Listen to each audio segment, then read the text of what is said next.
This is Jed Distler. It is a pleasure and an honor to be here with pianist Ian Gindes as we celebrate his new release featuring works by Sergei Rachmaninoff, available on the Navona label. This is a project that's been percolating for at least a couple of years in anticipation of the Rachmaninoff 150th birthday anniversary in 2023 is as far as I know, right? Yes, absolutely. Yeah, April 1st, 2023. Yep. Yeah, because I remember when you were talking about the selections and the whole process about putting this project together, and it really seemed almost like a battle plan where you're really doing this with a lot of deliberation and thinking about what work with what, you know? I know, and I was thinking about it too because it was 3 years, and I don't think we were I don't know if we were formally talking with each other at that point or anything. I think it was about 2 years into it. I think, or about a year into it. I think we started talking or something at that point. But I was already working on it. Yeah. Yeah. So What are your first memories of both hearing and playing Rachmaninoff's music? so when I was about, I think, about 8 years old. My father actually had a lot of LPs, old LPs of Rachmaninoff's music, and particularly records of Kissin playing Rachmaninoff concerti and Zoltan Koshish playing the concertos, and my father would actually put on a lot of his music, and I think he's kept doing that, and at such a young age I just kind of developed a just a love for the composer. And it was just wonderful that I had that at a young age I was actually exposed to that.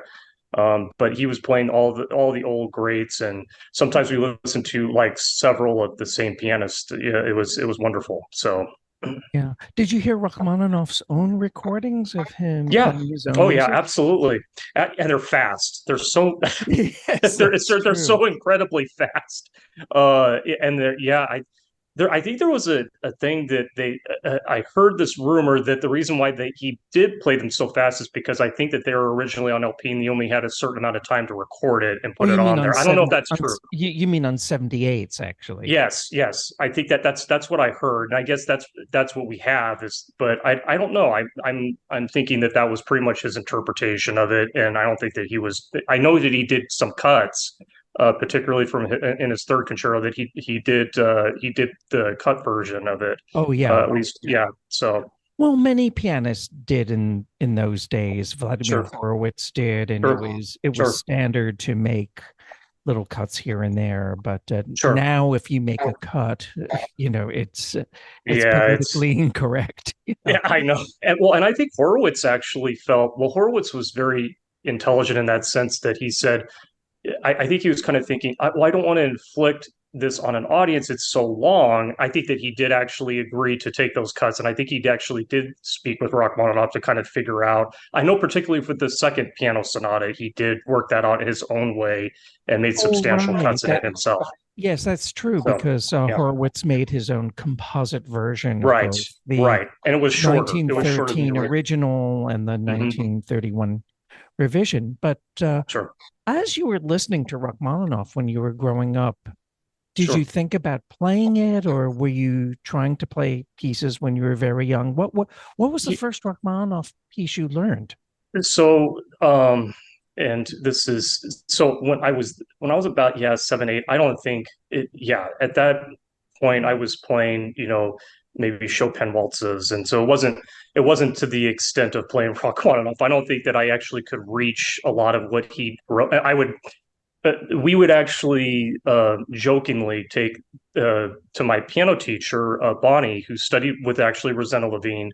I would take the first couple of bars of the Rachmaninoff Second Piano Concerto to her, Uh-huh.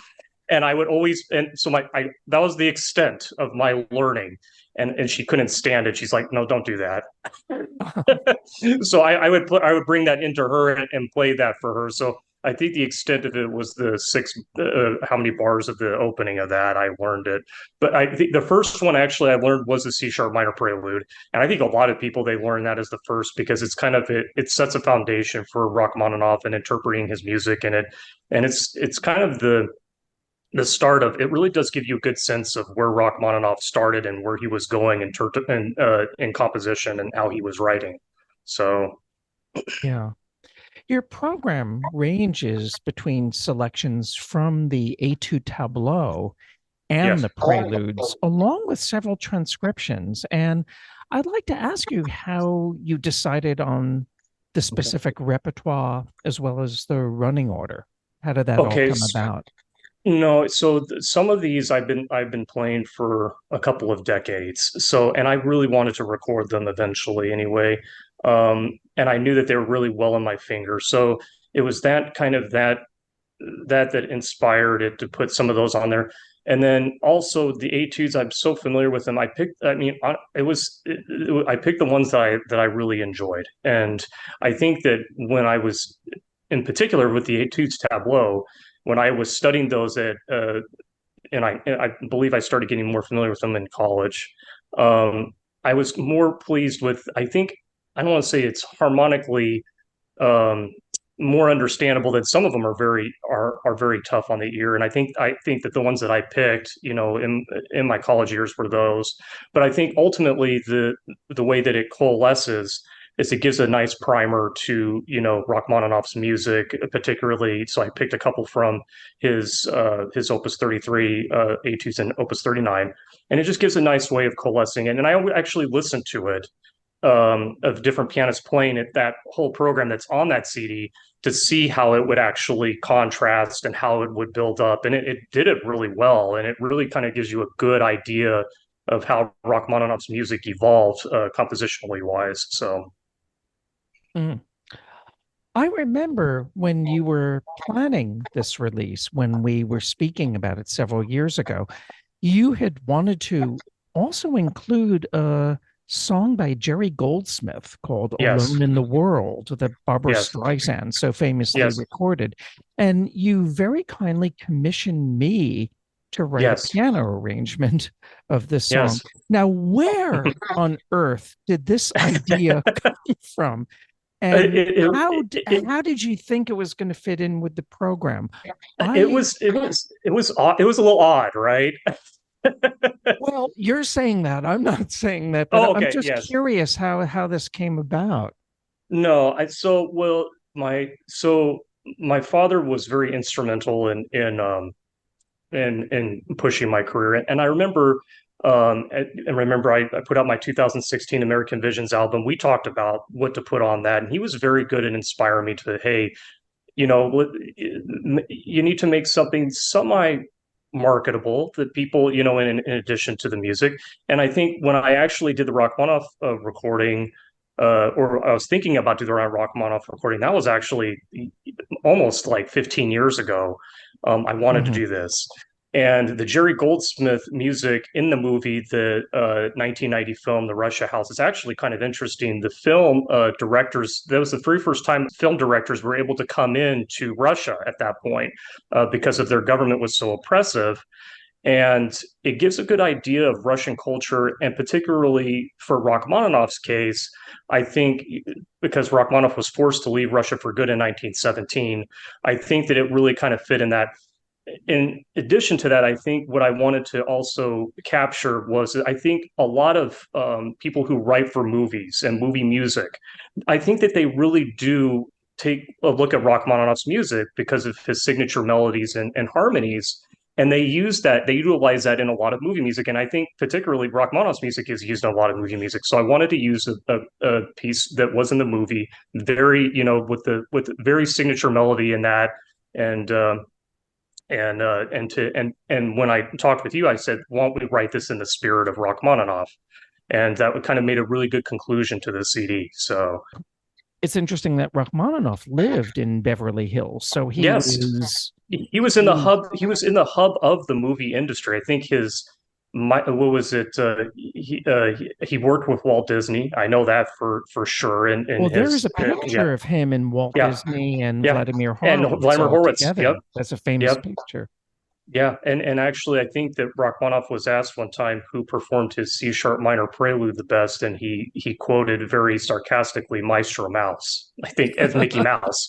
That was kind of his comment to that. So no, I think right today a lot of his music, um, people are putting it in movies, and a string of movies his music is used, and very wonderfully, I think. So.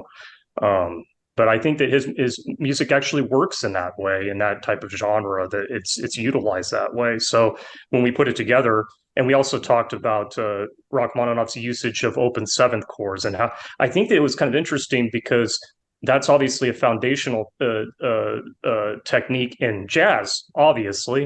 And it Yes. was interesting that he was using that in such an early time period, in the early, early 1900s already, and his etudes are filled with that. So when I asked you, I did kind of to put those harmonies in there, I thought that would make it even much more interesting in that Jerry Goldsmith piece. So Well, when you think of jazz pianists like Art Tatum and Oscar Peterson and Bill Evans, so much of their harmonic thinking you can trace back to the oh, Russian absolutely. romantics. Well, I think And even Bill Evans actually listened to Rachmaninoff indeed, for his well, music. I can tell you firsthand because I worked with Bill Evans, and Bill Sure, loved and Rachmaninoff's he was own playing. phenomenal. He Yes. had the LP reissues of Rachmaninoff playing Rachmaninoff. And in fact, when he was on his last European tour, or Mhm. second to last European tour, he had cassettes with him of Rachmaninoff's Yes, performance of his own Paganini Rhapsody, and they were and you listening could to almost that. hear it too. You hear a lot of the chromatic ideas that he kind of incorporates in a lot of chromaticism and contrary motion in the music that he used, and very similar to what Rachmaninoff did in his music for sure. Yeah, I think so. In fact, I remember, a while ago, I heard Dick Hyman playing solo piano, and he was playing the Rachmaninoff Liebeslied Okay. transcription, but doing his own improvising on it. And he was talking about the harmonic relationship between Art Yes. Tatum and Rachmaninoff, which was Oh, for really sure. revealing. But there's another question I want to ask you, Sure. changing the subject a little bit, Sure. because you are one of the few concert pianists I know who has pursued a parallel career in both music and in the military. Mm-hmm. And when I think about Rachmaninoff's very systematic and disciplined practice regimen as a Yes. pianist, I was wondering if there were for you any parallels between military training and preparing to record Rachmaninoff's music. Is that Oh, sure. too far-fetched an analogy? No, no, absolutely. No, it's really, it's, I'll tell you. So for the military, they have a saying that it's attention to detail. And I remember we would have to be very detailed on how we would line up our rucksacks. And like if you had it off, you would get in trouble. I mean, they just will not have it. So it was a lot of attention to detail. It makes sense for the military because if you didn't do it the correct way, you would end up maybe getting killed. So they were really specific as to this needs to be followed procedural wise. And obviously, I'm not getting killed playing Rachmaninoff's music. I'm not up on the stage. I'm not under enemy fire.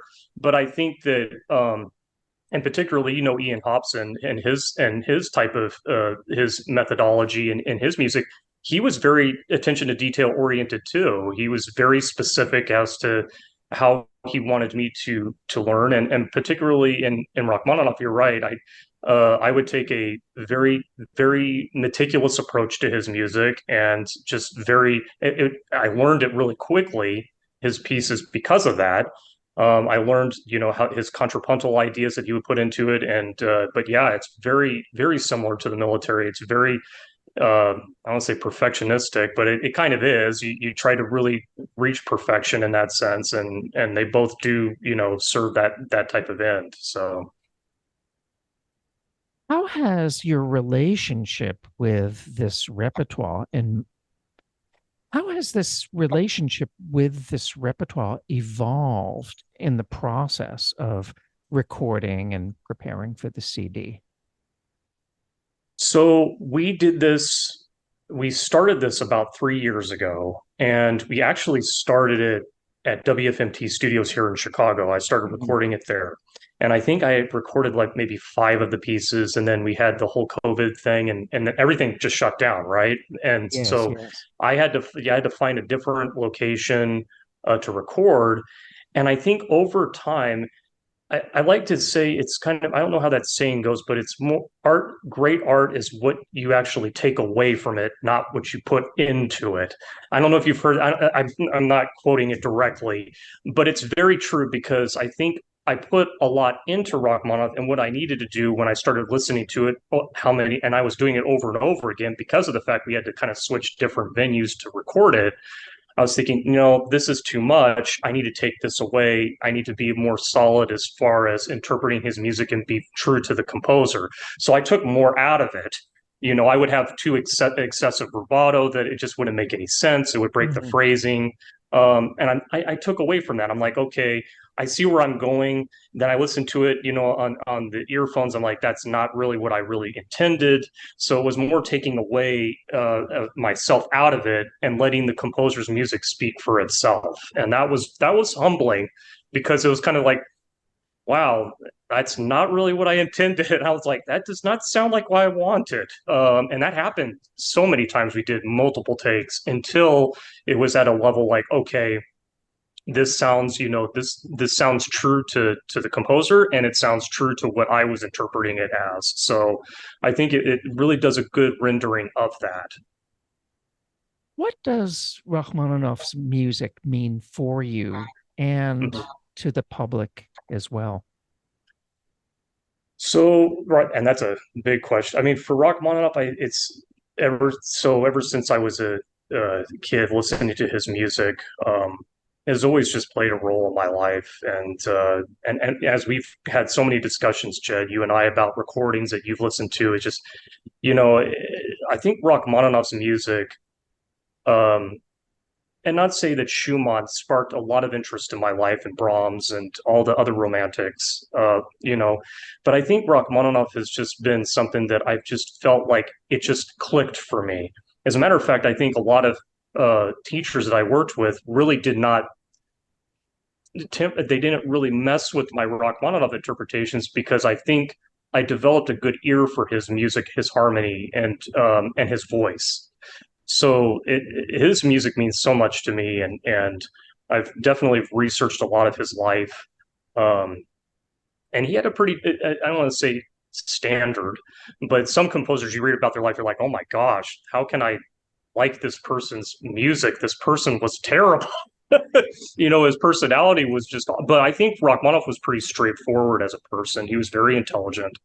And I think that, his life, though it was arduous, um, and he had to take huge concert tours to subsidize his later compositions. He means a Right. lot to me. And That's I think true because he became a pianist really out of financial necessity, oh, which is for kind of sure. amazing, No, and when he I was don't in think his I don't think when he he was in liked his it. 40s. Yeah, I don't think he liked it either. I think a lot of people, they would always ask him. He would say, "This is this." Or people would bring their children up to see him after his concert, and he would say, "You want to be a concert pianist?" And he would say, "It's a terrible business." He would Mhm. just be upfront and honest. He didn't. I think he was more into composing, and that was kind of where his heart and his passion was. Oh, that's But so obvious, obviously, mhm, and he made that very clear. But at the same mhm. time, there's stories about him practicing so Oh, for sure. carefully. Like when Oh, you talk absolutely. about the attention to detail, Hmm. and how and making sure the hospital corners on the bed are just Yes. so. I remember reading Abram Chasen's Speaking of Pianists, Yes. and where he said that he was hearing these double thirds moving at a snail's pace. And it turned out that Rachmaninoff was practicing the Chopin double thirds Yes. etude at Yeah. 60 times Uh-huh. as slow, something like that. No, and that's no, and I think that, and not only that, I mean that it's needed for sure, especially with under the pressure that when you're put up there on stage and you have all the eyes on you, it's and his stuff is so intricate that if you don't practice it slow, you just kind of flood over it and you kind of mess on it. But yeah, I could see. I think even and I think virtually, I'd say 100% of pianists and that perform do that really, really slow practice.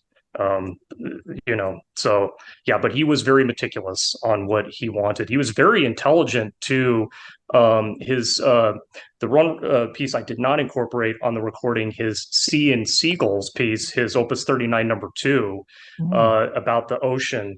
And I remember sitting down and listening to that, and I'm like, that's an extremely intelligent way how he used the ocean in his own way to convey it. Not very similar, not similar to what Ravel would have done, but the way that he did it was so much. And it was his and his idea how he wanted to convey that. He was very smart on how he composed, and he knew again what he was doing very well. So Well, you certainly make all the music sound so effortless and so elegant on this I try. recording. I Well, think I try.